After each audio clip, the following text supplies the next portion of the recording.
ஒண்ணு வந்து வெயிட், இன்னொன்னு வந்து நிறம். 2 நாள்லயும் வந்து நிராகரிக்கப்பட்டிருக்கேன். இப்போ இருக்கிற காலகட்டத்தில வந்து ஒரு கல்யாணம் ப்ரொபோசல் போறதுக்கு கூட, பொண்ணு இப்படி இருக்கணும், பொண்ணு ஸ்லிம்மா இருக்கணும், பொண்ணு நல்லா ஃபேரா இருக்கணும், இப்படிதான் எல்லாம் எதிர்பார்க்குறாங்க. இன்னுமா கேட்டுட்டு இருக்காங்க? இன்ன வரைக்கும் அது நடந்துகிட்டு தான் இருக்கு.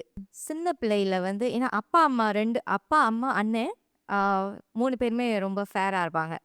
ம். நான் மட்டும் கருப்பா பொறந்துட்டேன். உங்களுடைய கம்ப்ளெக்ஷன்ல நீங்க இருக்கீங்க. அவ்வளோதான்.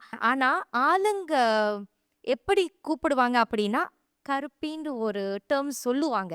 அது ரொம்ப ஹர்ட்டிங்கா இருக்கும். ஆனா, அப்ப நம்ம சொல்ல தெரியாது. சாமி கிட்ட போய் அழுவுவேன். நான் ஏன் இப்படி இருக்கேன்?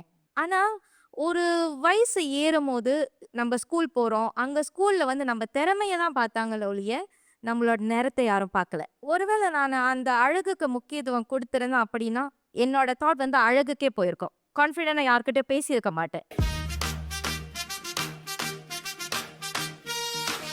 இதனை உங்களுக்காக இணைந்து வழங்குபவர் தாமரை ஜுவல்ஸ். ஸ்டைல் மற்றும் கலாச்சாரத்தை பிரதிபலிக்கும் ஈடு இணையில்லா தங்கம், வைரம் மற்றும் வெள்ளி நகை collection. Thamarai jewels, symphony of elegance.